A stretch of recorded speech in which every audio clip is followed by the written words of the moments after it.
Okay? Okay. Wow. Good. So, shall we start? Let's start. I think so.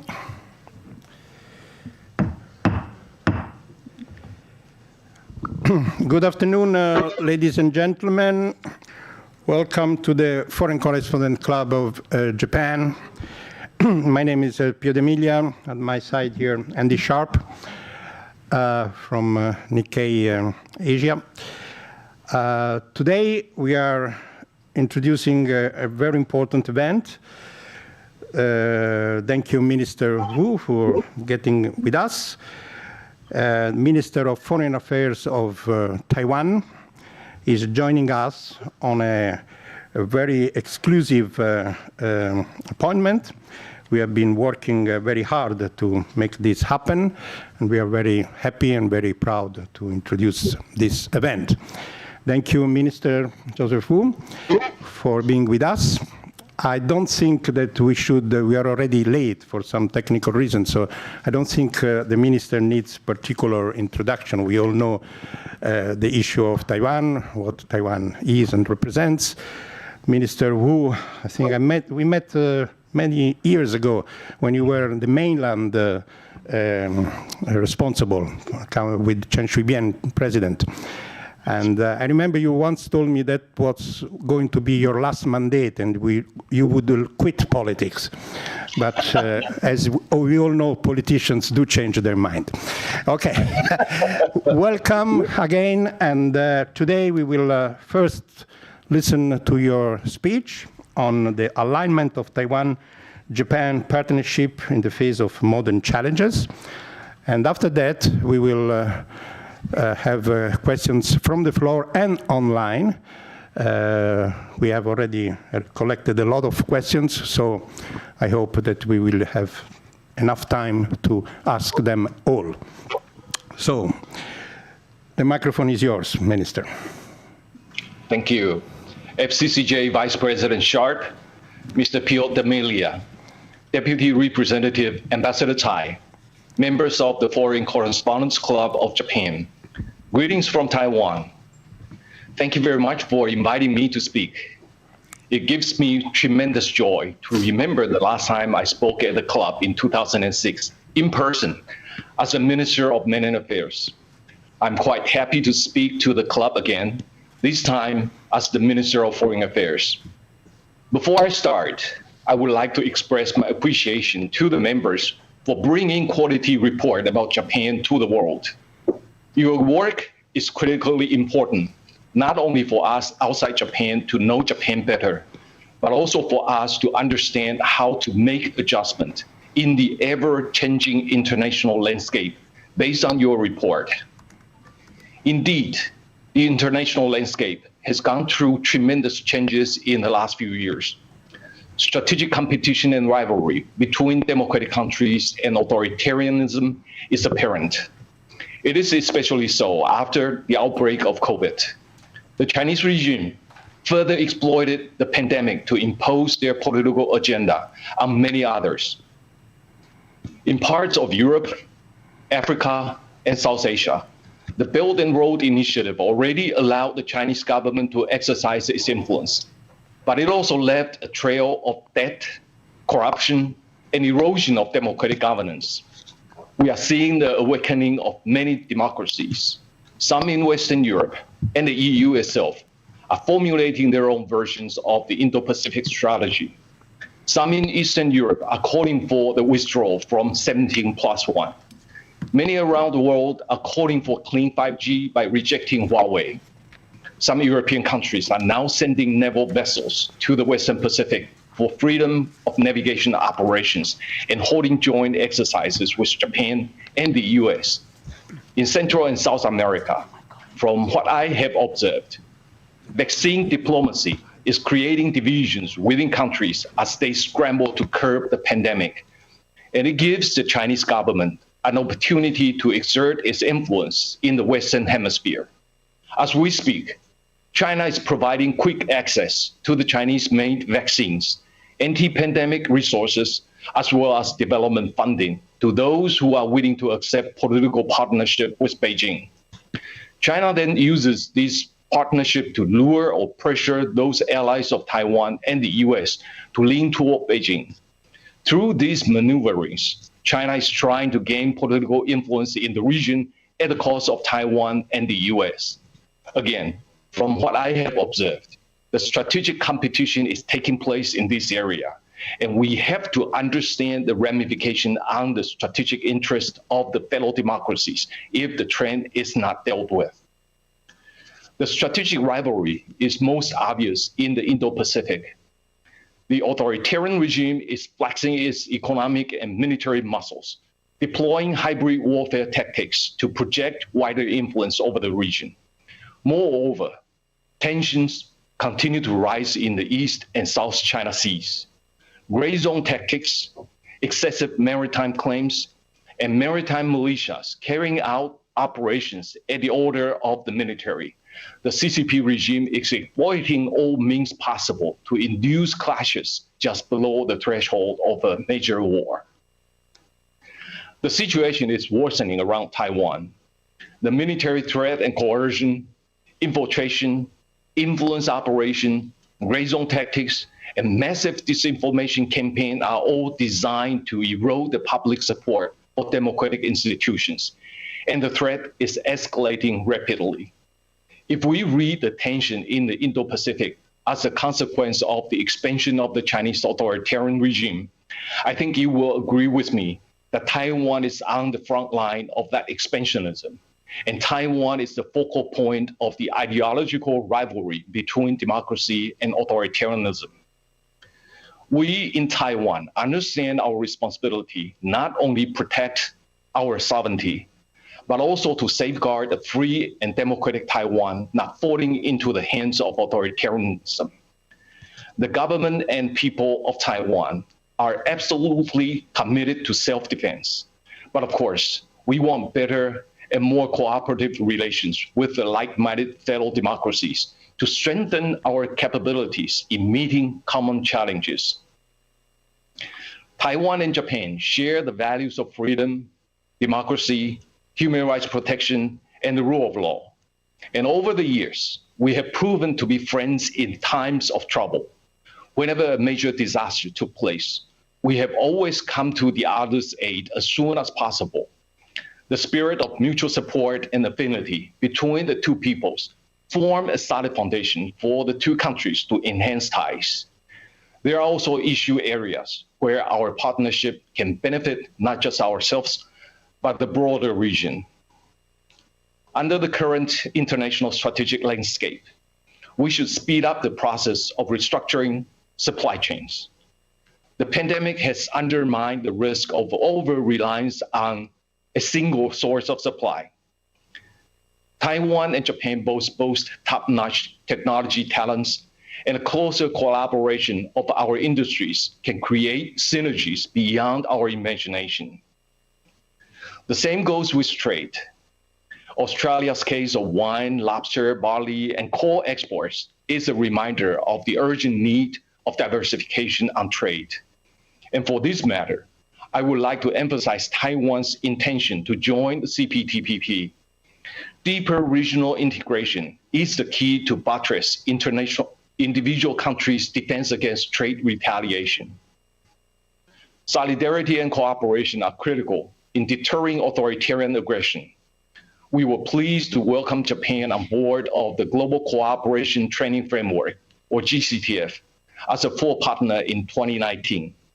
It is a platform to train officials and experts in the region on global issues such as public health, environment, digital economy, women's empowerment, and so on.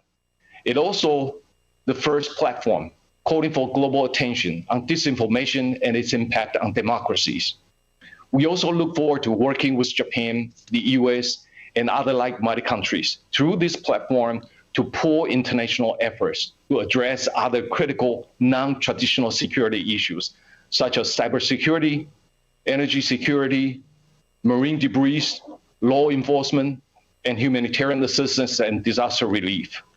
Through GCTF, I'm very proud to say Taiwan and Japan have formed a strong partnership to jointly take on regional challenges. I would also like to emphasize that Taiwan is grateful for Japan's increased gestures to support Taiwan publicly. Japan's call for Taiwan's inclusion in the World Health Organization is unequivocal. It is also working with other like-minded partners to take concrete actions in Geneva to quest for Taiwan's participation. The call for Taiwan's inclusion in the WHO was further written in the joint statement in the most recent G7 foreign ministers meeting. Japan's effort is highly appreciated. Recently, the mentioning of peace and stability over the Taiwan Strait in the joint statements for the US-Japan 2+2 and summit meetings, as well as Japan-EU summit, is highly significant. This makes Taiwanese people feel that we are not alone in confronting the authoritarian expansionism. We have friends giving us good support. Over the years, Japan has time and again showcased its admirable leadership in managing regional affairs. Now a key player in the Cptpp, the Quad, and G7, Japan holds the key to the sustainable peace and development of the Indo-Pacific. As for our part, Taiwan is a responsible member of the international community, and we are determined to contribute to all regional endeavors. Ladies and gentlemen, you and I are on the same boat in this battle to safeguard democracy and freedom of speech, and you can count on Taiwan to fulfill its responsibility to the world. I can assure you that to Japan and other fellow democracies, Taiwan will be a reliable partner and a force for good in maintaining a free and open Indo-Pacific. While democracy may not appear to be the most strongest form of civilization, it is by far the most resilient. And with solidarity, Taiwan and Japan will be stronger together. I have faith in the power of freedom and democracy, and I have faith that freedom and democracy will prevail. Thank you very much.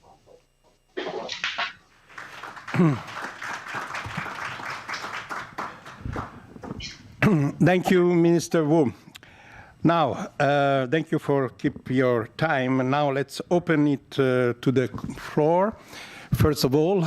But if you allow me, out of courtesy, I would like to ask the first question from our president, who is not here in person, but she's following this online on YouTube, and she sent this question. So let's start from the, to important questions. Terry Goh, the founder of Foxconn, has sought permission from the government to buy vaccines from BioNTech. Would Taiwan's government ever allow him or anyone else to purchase BioNTech vaccines through China's Fosun, or would they only be allowed directly from the German company? Thank you very much for this question. Vaccine is an issue of the day in Taiwan.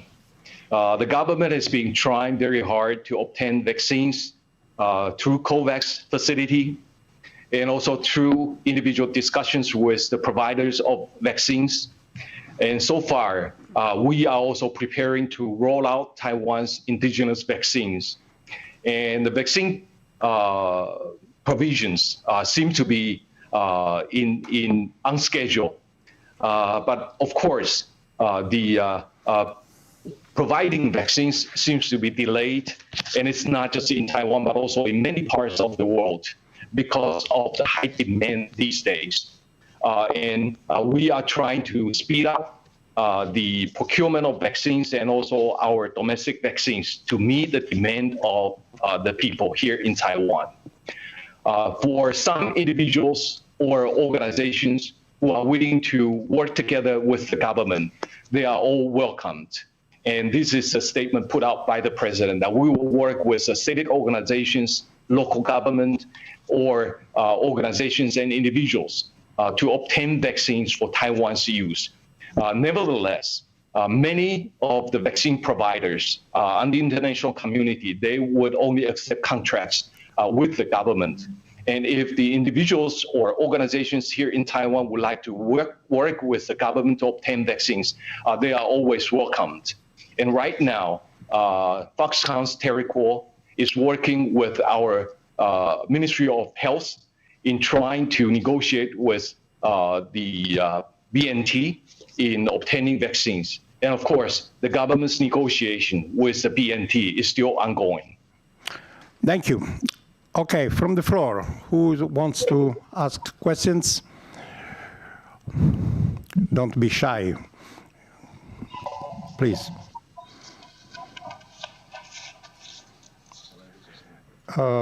Look wherever you want, but state your name and your affiliation. Thank you. Thank you very much. Thank you, Minister, for appearing at the FCCJ. I think we met at the same time when Pio was visiting during the elections, and we had photos in your office. Good to see you again. My name is Khaldun Azhari. I'm with Panorate News and Arabic News. My question is actually about the issues related to the region. We host many press conferences recently from activists and some also representative of organizations. They are calling for kind of independence of Uyghur area and Tibet and Inner Mongolia and maybe other parts. So if their wish is granted, China's size will be half of its current size. And we know that Chinese government accused these people of a crime of trying to divide China. So what is Taiwan's position on these three main issues, like the Inner Mongolia and the Tibet and the Uyghur, that is raised by the international community, that there is kind of ethnic cleansing? And frankly, I watch sometimes the Chinese Arabic program, and it shows everything in that area is very beautiful and nice, and people are happy. So I'm wondering, what is your position on that? Thank you. Thank you, Khaldun. Minister? Appreciate it very much for that question. I think the issue related to Xinjiang, Tibet, Inner Mongolia, or Hong Kong is about freedom and democracy, especially freedom of speech. Something that all international journalists care very much about. If you look at what happened in Xinjiang these days, is the Chinese imposition of very extreme control over the region. And the kinds of measures adopted by the Chinese government has been described by many countries in the world as crimes against humanity or genocide. But no matter what, Xinjiang is a very beautiful place, as you said, and people over there are distinctive from the Chinese race, and they also have their own separate religious beliefs. And in all free societies or democratic societies, everybody is free to have their worships, free to express their opinions. They are free to form their organizations, free to participate in politics, and should be that. And if you look at what happened in Xinjiang and in Tibet and also in Hong Kong, we are seeing the situation is deteriorating. And let me also comment on Hong Kong. Hong Kong used to be seen as a beacon of freedom and also free economy in East Asia. But after the imposition of national security law, I think all that freedom is gone. Even those elected officials are disqualified. And many people describe that as a current day tragedy. And we hate to see that happen. And of course, the most important of all is to allow freedom to be restored in all this region so that people can go on their lives without political persecution. And we would support the international endeavor to free those people, to allow them freedom of speech and their political freedom. Thank you, Minister. Any other question from the floor? Otherwise, I would, in your honor, today we started this kind of new thing for us, a double emceeing. So I will leave the microphone to my colleague, Andy, for asking questions that have came through online. Andy, dozo. Okay there. Hi. This is a question from my colleague, Cheng Ting Fang in Taipei at Nikkei Asia. She's asking about vaccines again. And as you know, Japan is, looking possibly to share some of its excess vaccines with other countries. Could you say whether Taiwan has been in negotiations with the Japanese government to receive some vaccines, and give us a status report on that? Thank you. Minister? Well, thank you very much for that question. As I said in the speech itself, Taiwan and Japan are always very good partners, and in times of difficulties, we always try to reach out to each other. Just as Foreign Minister Motegi Sensei said the other day, Taiwan was trying to help Japan during the 2011 earthquake and tsunami, and I think many Japanese people remember that. So he commented that it's time for Japan to seriously and positively consider the donation of vaccines for Taiwan. For that statement, we really appreciate what the Japanese government is serious considering providing Taiwan with vaccines.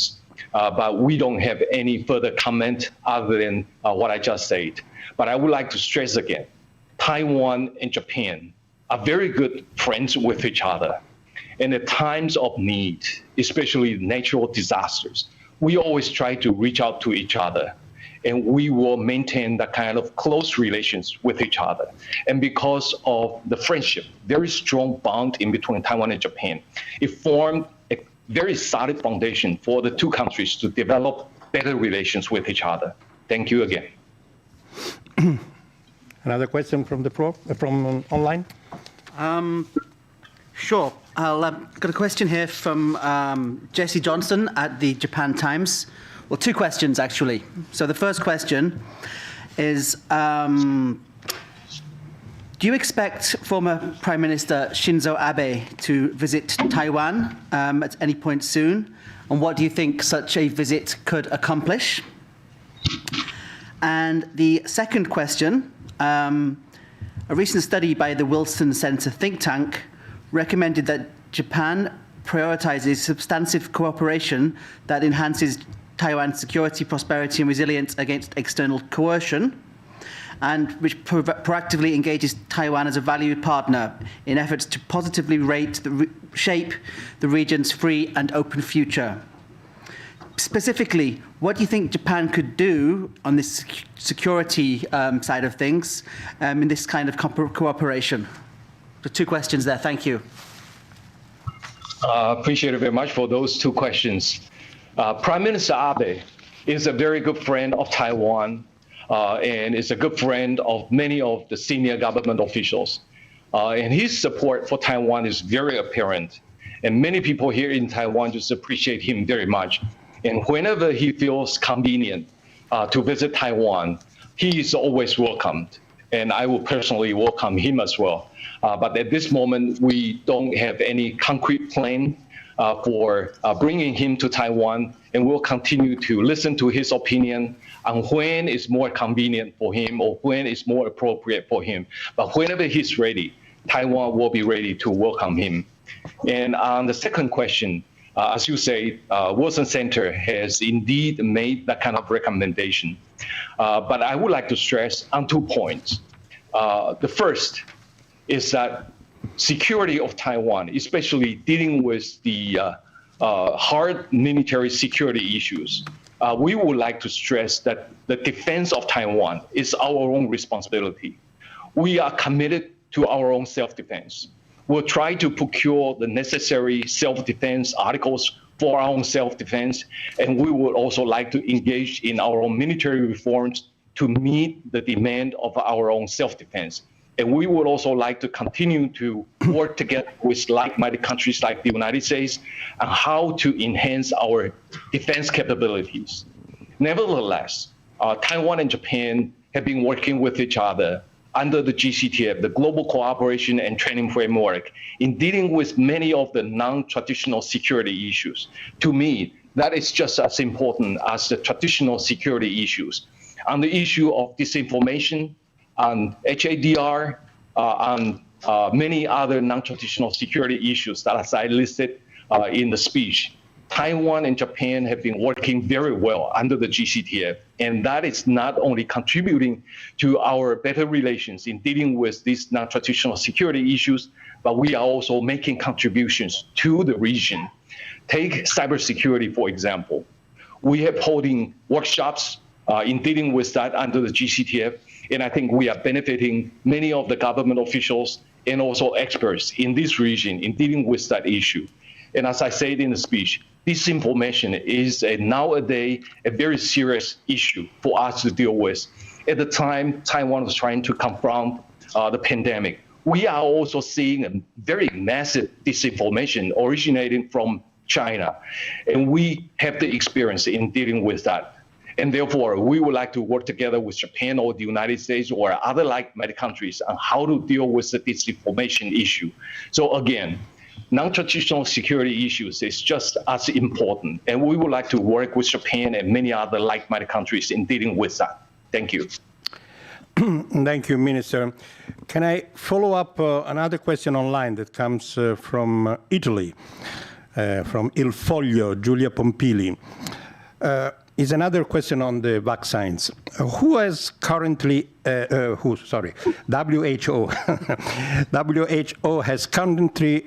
accepted the 2 different vaccines from the People's Republic for emergency use. They will also be used for the COVAX consortium. Taiwan is receiving vaccines through COVAX. If they offered you Chinese vaccines through COVAX, would you distribute it? Well, this is a hypothetical issue so far. So probably there's not much to say about this issue. But we are producing our own issues, and we have strong confidence in our own vaccines. And when and if our own vaccines roll out toward the end of July, I think they will become the most important supply for the vaccine demand here in Taiwan. But we are also negotiating with individual companies like Pfizer or Moderna or Johnson & Johnson and AZ's to secure our own vaccines. So far, the vaccines provided by COVAX is a very small amount, and they are not very in time. And I don't think the COVAX is going to provide Taiwan with more vaccines at this moment. Following up on the WHO, Minister, recently France Parliament and the G7 foreign ministers from many parts of the world, there is a strong support, a strong pledge to WHO to finally, eventually accept Taiwan official membership. Can you say something to us about this issue? Do you expect any change in the short time? Again, thank you very much for this question. This is the question people feel very strongly about. And we are also getting a lot of international support on this issue. Before I comment on the international support, I would like to stress on 2 very important factors on Taiwan's participation in the WHO. For the first one, excluding Taiwan is not fair to the Taiwanese people. We have 23 million people living in Taiwan. And therefore, we are entitled to participate in the WHO just like any other nation. WHO should not exclude Taiwan at all. We hope we can get support from the WHO or get updated information from the WHO at the time when Taiwan needs it. The second factor is Taiwan can also contribute to the international community on the health issue if there's a need for Taiwan. And so far, we are not able to make any contribution through the WHO. And I think it's not fair to the rest of the world as well. And based on these 2 factors, I think the international community is calling for the WHO to include Taiwan, and that is highly appreciated. And if you look at the support for Taiwan last year and this year, we are gaining more and more international support.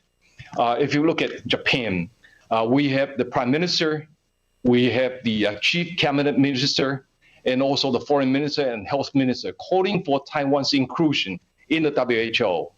And if you look at the international actors, there are more and more senior leaders of individual countries coming out to call for Taiwan's inclusion in the WHO. For example, the Australian key decision makers, the New Zealand, the Canadian Prime Minister, and etc. And we are also seeing more and more senior officials in Europe coming out to call for Taiwan's inclusion.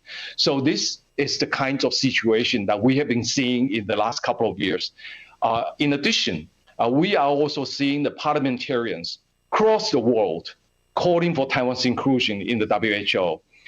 For this year alone, we have more than 3,000 parliamentarians across the world calling for the WHO, calling on the WHO to include Taiwan. And it's our belief that once there are enough countries in the world asking for the WHO to include Taiwan to participate as a member or as an observer, I think it will be time for Taiwan to be included. We will work again and again with the like-minded countries to make sure Taiwan's voice is heard on the international stage. And we will make sure that the name Taiwan will be mentioned again and again in international meetings whenever the international health issue is discussed. And so far, we are very happy that Taiwan's participation in the WHO has been mentioned by many international meetings, and that is helping the Taiwanese people. And for that, we really appreciate it.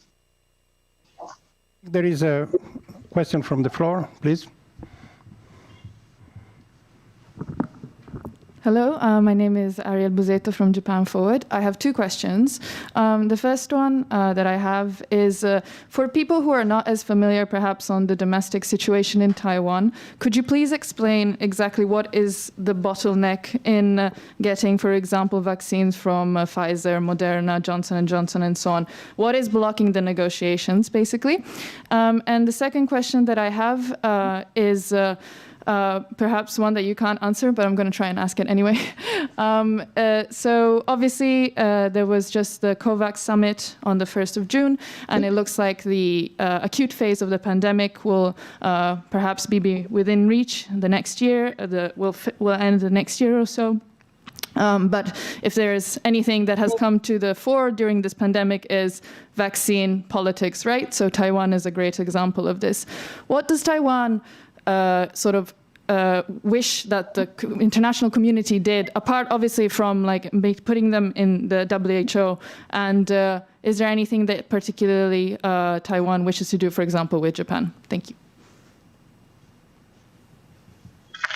On the first issue, the bottleneck of vaccine coming to Taiwan, the vaccine supplies coming to Taiwan, I would like to stress again that this is not just an issue that Taiwan is facing.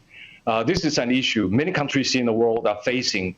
If you look at the demand of many countries in Central America or South America or many other countries, I think they are also hoping to receive vaccines from individual providers, corporations, from Johnson & Johnson, from Pfizer, from BNT, or from NZs. So this is a situation similar. The situation in Taiwan is similar to many countries in the world. But when facing with this issue, I think the government here is working very hard to persuade the international community that Taiwan is facing a very unique situation. And it's just not a public health issue. It's also a national security issue. And it's also a security for international economy. For example, Taiwan is under a relentless attack of disinformation campaign. And I think this disinformation campaign is designed to erode the public support for Taiwan's democratic institutions. And therefore, you can see there's only one force that would like to erode and attack Taiwan's democratic institutions. So we hope that the international community, the providers of vaccines, can look at this situation in a more serious way. And of course, Taiwan government's responsibility is to negotiate in a very serious way for the supply of vaccines to Taiwan in a timely manner. And of course, as I said a little bit earlier, Taiwan is also rolling out its own domestic vaccines, its indigenous vaccines. And in the earlier phase of first test and the second test, they seem to be working very effectively. And if Taiwan can start rolling out its own vaccines for Taiwan's domestic use, maybe we can also export some of our own vaccines to help other countries. So this is the vaccine issue. And the second issue is on the COVAX. In the meetings last year of the COVAX facility, we also tried to provide some contributions, try to work with the COVAX, but unfortunately, China seems to be trying to block Taiwan's participation, and this is most unfortunate. We always try to help the international community. We try to provide funding to fight Ebola. We try to provide funding in fighting for other public health crises in other parts of the world. But so far, our help has been rejected by the WHO or by other mechanisms. And it's very unfortunate. And we will continue to find ways of supporting the international mechanism in dealing with the public health issue. And for pandemic containment, let me stress a little bit further. We all know that vaccines is the final guard against the resurgence or the final containment of the vaccines. It's very important. There's no doubt about it. But before that pandemic is contained, there are also other ways of fighting or containing the vaccines. And I think the Taiwanese government has been working very hard. So far, we have imposed some restrictions. It's not a lockdown, but there's some restrictions on public gatherings. The alert is at the level 3. And I think we seem to have contained the virus so far. We see the spike is leveling off, and the experts here in Taiwan is saying that we seem to be doing a fair job in containing the virus from seeing the spike shooting rocket high. So this is a situation in Taiwan. We'll continue to use other mechanisms in dealing with the pandemic issue.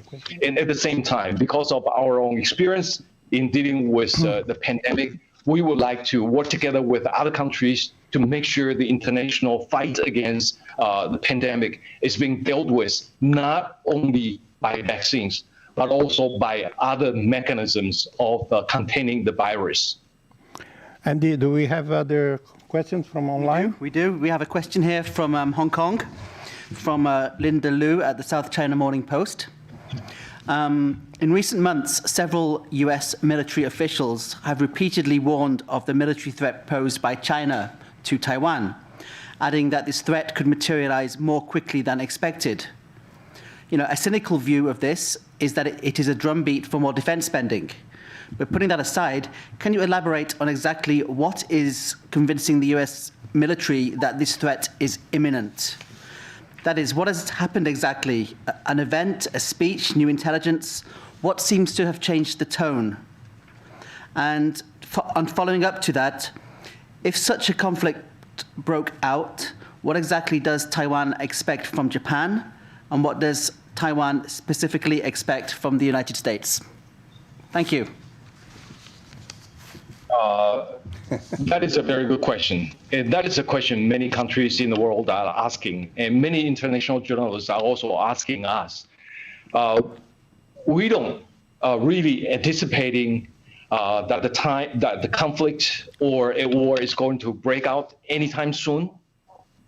But we're trying to get ourselves ready, whether the war is going to take place tomorrow or 6 years later or 10 years later. We need to prepare ourselves. And so far, our MND, in fact, the whole government has been trying very hard in making sure that we are prepared for a military conflict in between Taiwan and China. What we need, as I said a little bit earlier, is an absolute commitment of the Taiwanese government in defending itself.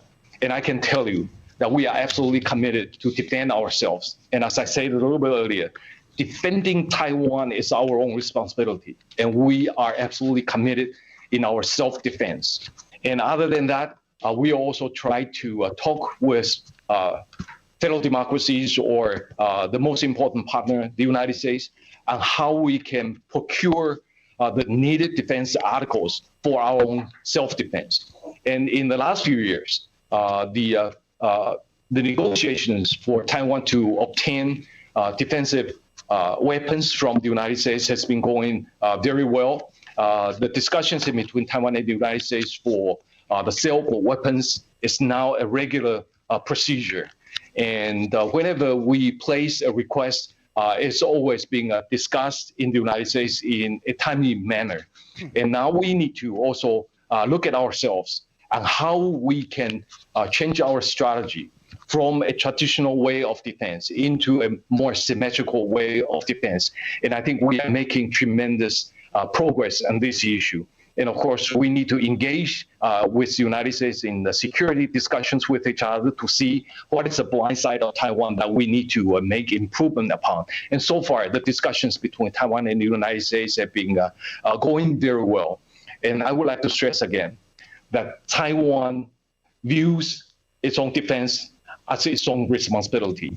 So if there's going to be a war in between Taiwan and China, we will fight the war ourselves. And if other countries will come to our aid, that will be highly appreciated. But we will fight the war for our own survival and for our own future.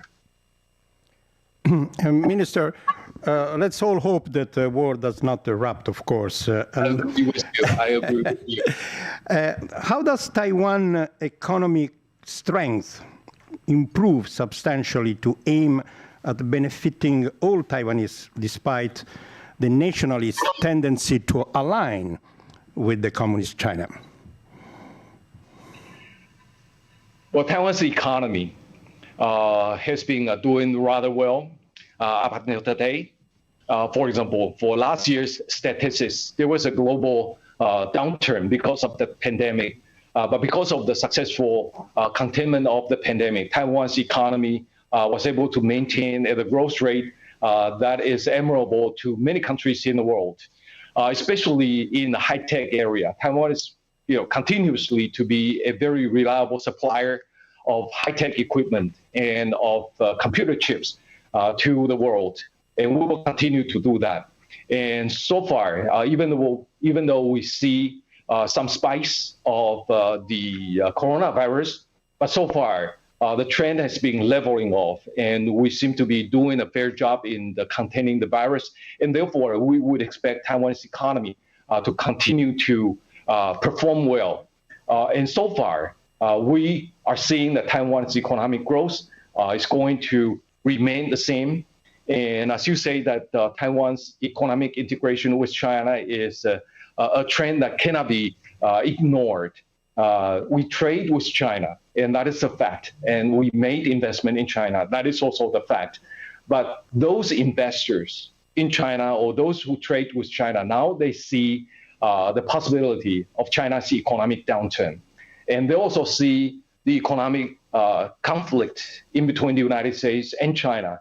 And therefore, many of the investors or traders with China now, they are looking at other alternatives.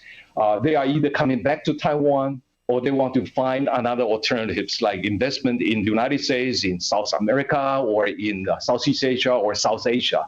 But no matter where they want to go, Taiwanese government will try to assist them so that they can still go to a place where they can make profit. So this is a natural trend. But we also want to be able to participate in regional economic mechanism, trade mechanism, such as Cptpp, or to have closer economic ties with individual countries for free trade agreement.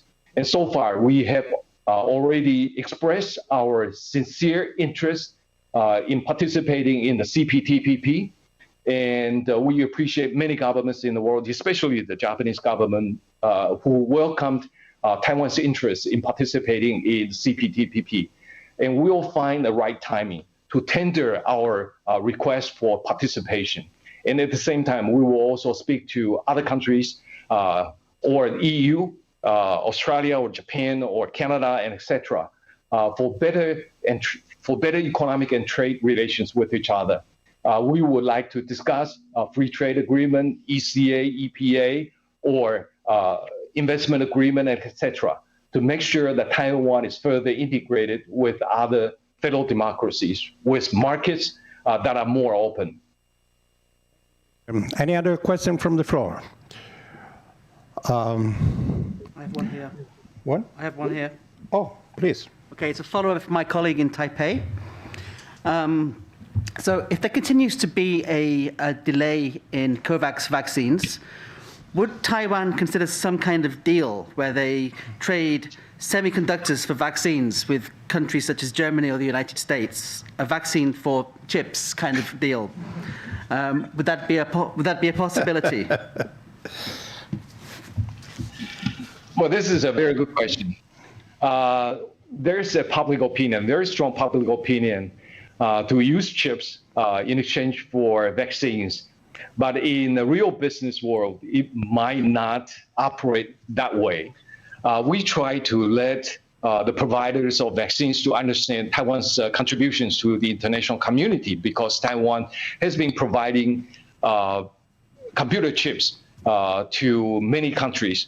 You know, for example, in the automobile industries, there was a real shortage earlier this year because of the shortage of the computer chips. And it's not because of Taiwan that doesn't want to supply computer chips, but because the providers in this process thought that there's going to be a significant slowdown in the automobile industry, and therefore they did not make any order for the computer chips, and that created the current day crisis. But after speaking with the automobile industries, speaking with individual countries like the United States or Germany, we understand that we can make a little adjustment of our chip production in order to save the international industries, especially the automobile industries. And so far, we have been quite generous in doing that. And I think the automobile industries in the United States or Germany understand Taiwan's contribution in that regard. But at the same time, the vaccine issue is also a very serious one. And Taiwan is facing a shortage of vaccines. And of course, we would like to speak to a BNT or other providers of vaccines so that the supply of vaccines can be speed up. And so far, the negotiation is still going on. And I would like to say that the German government is trying to help in this process as well. And for that matter, we express our appreciation. And I would also like to say that the US government has also been very supportive of Taiwan acquiring sufficient amount of vaccines. And for that, I would also like to register my appreciation to the US government. But many of the vaccines production or producers, they operate in the business sense. And therefore, the negotiations may not be as easy as we think that we can swap computer chips for vaccines. Minister, let's try to open up the questions, except of vaccines until now. It's not so often that Taiwan voice can be heard around the world. Taiwan represents a very, very advanced democracy, I would say, in Asia. Nevertheless, it's still not very recognized, this fact, from the rest of the world. You have a very open policy about LGBT issues. You have even a transgender minister. And you have death penalty, which is on moratoria, if I'm not wrong. Very developed democratic society. How would you comment on the fact that this is not so much reported abroad and that Taiwan is almost absent from media reports about this? Appreciate for saying that. Indeed, a few years ago, Taiwan was much less reported in the international media. Whenever there's a report about Taiwan, there's either conflict with China or China's military threat against Taiwan, or there's a natural disaster like earthquake or flooding here in Taiwan. So this is the situation that we see. Some people even tell us that they confuse Taiwan with Thailand. So this is the fact of life that we have to deal with.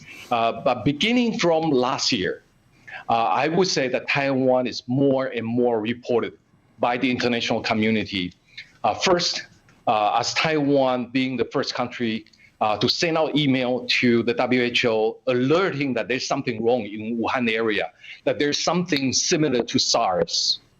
Taiwan was affected by SARS in 2003, and it was a nightmare for us to relieve that kind of a situation. And therefore, we alerted the WHO, even though we are not the WHO did not respond to us, but somebody started to notice that Taiwan is the first country to alert the WHO.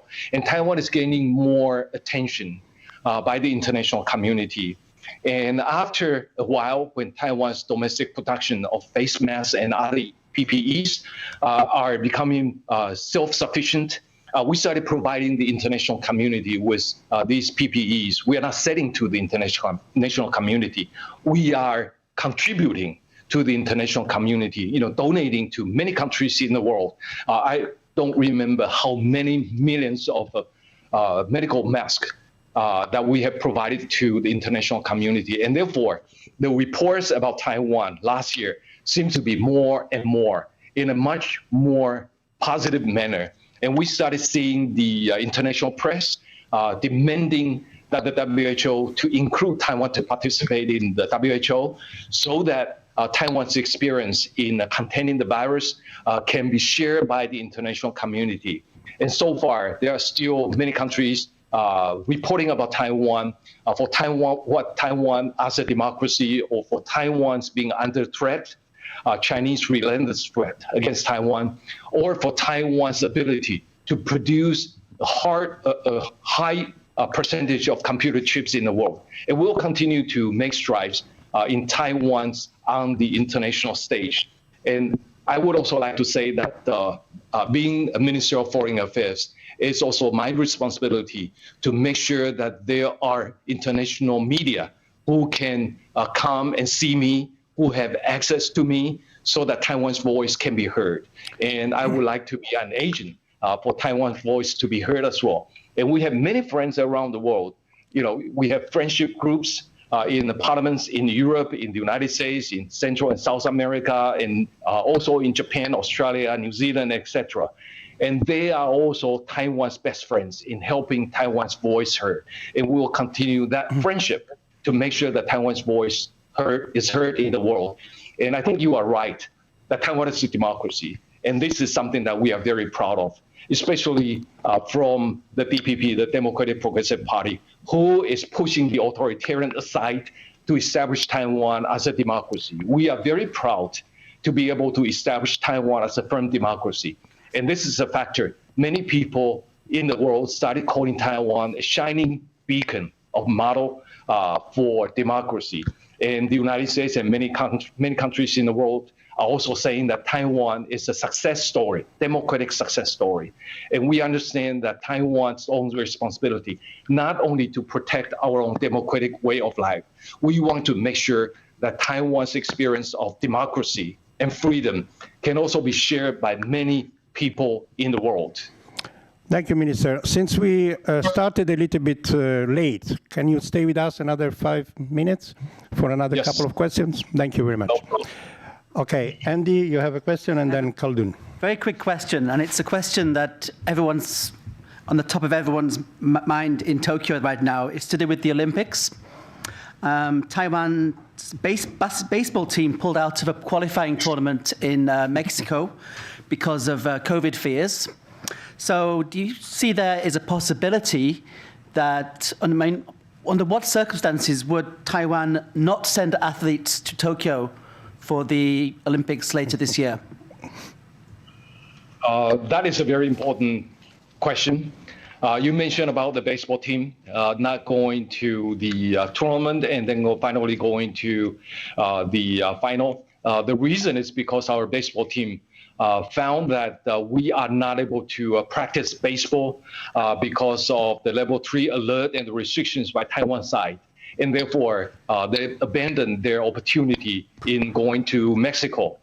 Nevertheless, we understand that the Japanese government and the International Olympic Committee have been working very hard in making sure that the Olympics can take place in Tokyo. And that kind of spirit is highly appreciated. And we are also staying in very close touch with the Japanese government and also with the International Olympic Committee. And Taiwan's athletes have been practicing, and their opportunity is to win gold medals in the Olympics. And therefore, Taiwanese government will continue to stay in touch with the Japanese government and also the International Olympic Committee to make sure that if it's still taking place, our athletes will also have an opportunity to participate in the games.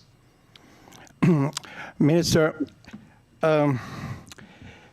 you were talking before about Taiwan friends. Let's talk about countries that are recognizing you. Recently, you have lost a couple of countries. If I'm not wrong, now you have only 15 or 14 countries that officially recognizes you diplomatically. And among those, most probably the Holy See, the Vatican, is your best asset, if I could say so. Do you foresee a further campaign by China to isolate you more from the international community, or do you hope to increase it? And following up on the Holy See, you know very well that the Pope wants to go to China. Do you think that a compromise can be achieved, that they can still have a relationship with you and go to China? Thank you very much for that question. Taiwan's diplomatic allies, even though the number is limited, but we treasure the friendship, we treasure the support that the diplomatic allies is providing to Taiwan, especially in the area. Taiwan absolutely needs it. Taiwan's voice to be heard on the international community, especially in the WHO, in UN, ICAO, or UNFCCC. And our diplomatic allies have been helping us in that regard, and we appreciate that very much. And no matter how many diplomatic allies we have, we will fight very hard to maintain our diplomatic relations with these allies. And the reason why we want to maintain diplomatic relations with these allies, not just to ensure that Taiwan's voice to be heard in the international community, we also want to highlight to the international community that there is such thing as Taiwan model for international assistance. We try to help many of our diplomatic allies in the area that they need in their national development. For example, in medical treatment, in agriculture, in job training, in higher education, and etc. And our diplomatic allies highly appreciate what we have been trying to help them. In one of the areas Taiwan is most successful is to help some countries in digitizing their health system. It saves time for them and it saves lives. So we would like to expand our experience on that as well in order to maintain our diplomatic relations. And you also asked whether we are going to increase the number of countries recognizing Taiwan. We don't have any limitations on that. If there is any country in the world that think Taiwan is a reliable partner and they want to recognize Taiwan, we don't rule out that possibility. But so far, I don't have any new stories to tell on that part. But we will continue to safeguard our diplomatic relations with the ones that we have. And it's a very good point that you asked about the Vatican. Our relations with Vatican is still very solid. We speak with each other at a very high level constantly. And so far, we've been assured that Taiwan's diplomatic relations with the Vatican is not going to change, even though that's reaching out to China to discuss some agreement or to extend the agreement. The discussions that we were told by the officials in the Vatican is about the religious matter. It's not about political matter or diplomatic matter. And we also believe that the relations what we have with the Vatican is to safeguard the freedom of religion in Taiwan, in China, or in anywhere else in the world. But if we look at the situation in China, we saw that the freedom of religion has been tarnished in China. And that is a factor that we not only Taiwan, but also Vatican and many other countries have seen. And we will work with like-minded countries and the Vatican to address the religious freedom issue in China. I think we have a last question from the floor, and then we'll wrap up. Khaldun, you want to ask, hopefully not on vaccines. Thank you, Azhar, again. I remember Taiwan took a decision to freeze nuclear energy, and you don't want any more nuclear reactors. What's the latest about this policy, and what is Taiwan's position on releasing water from Fukushima Daiichi reactors to the sea? Some countries in Asia, especially Korea, protested against that. Thank you.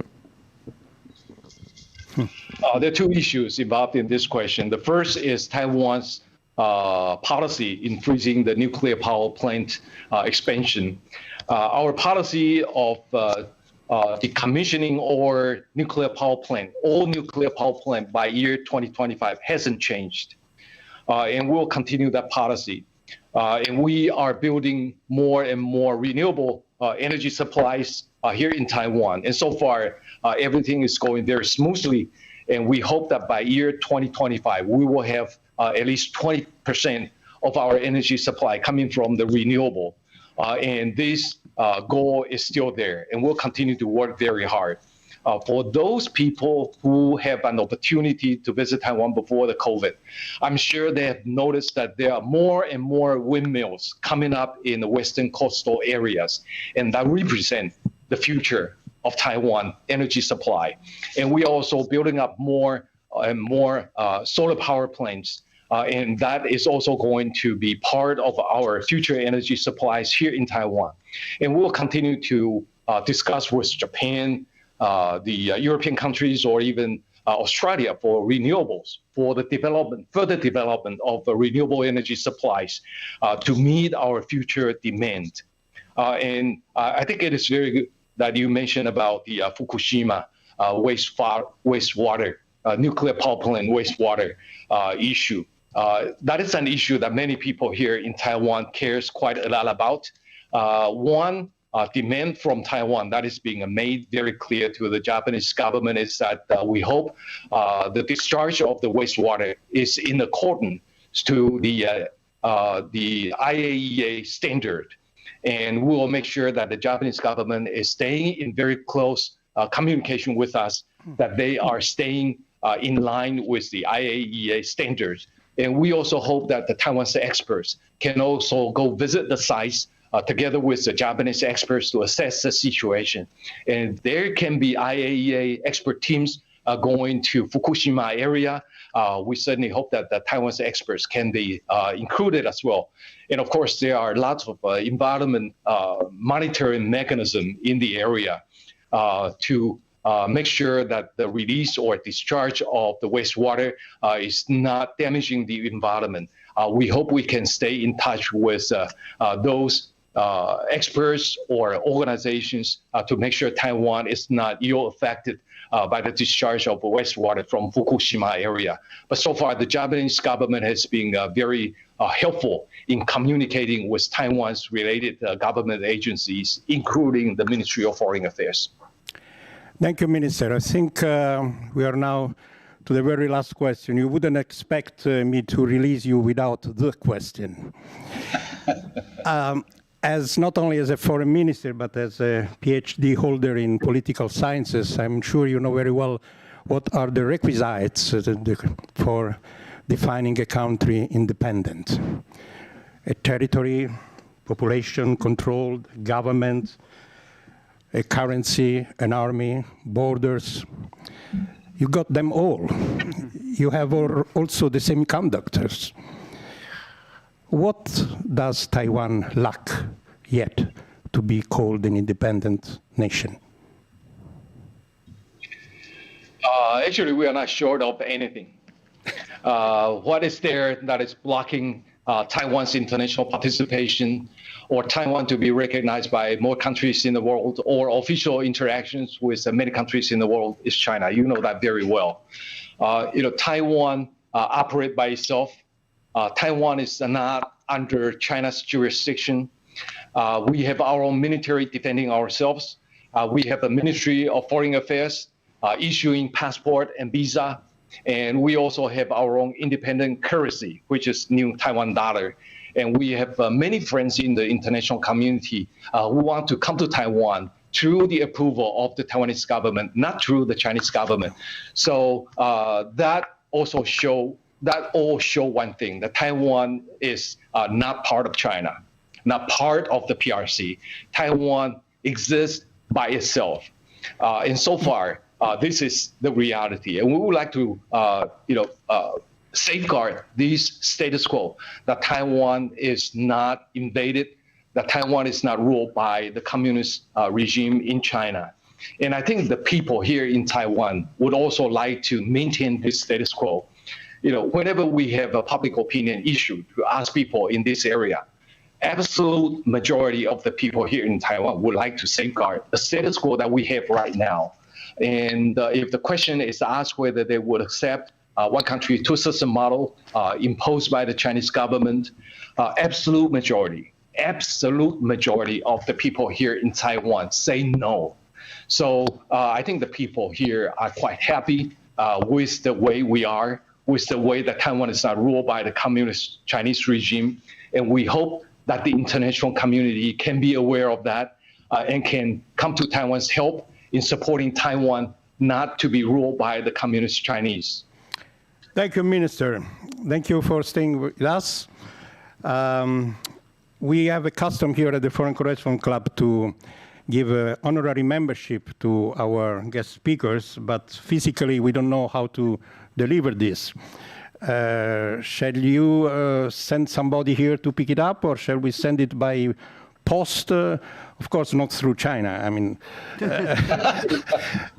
would you give us an address where we can send it through your office here in Taiwan? Okay. Well, thank you very much. Or maybe one of us can come to Taiwan and bring it in person. Yes, that would be very good. I appreciate it very much for sending that token of appreciation to me. Actually, my favorite cup, and I'm still using it every day, is a cup that is given to me by the foreign correspondents in Taiwan. And that shows how much I appreciate to have an opportunity to interact with Foreign Correspondents Club in Taiwan, in Japan, or in elsewhere. And we have a deputy representative from our office in Tokyo present in the conference over there. You can pass it to him and he can send it back to me. Minister, may I ask you, with your strengths of convincing your president to accept our invitation? We invited her too. I'll try. Okay. It's a promise? I promise I will try. Okay. Thank you very much. Thank you. Thank you.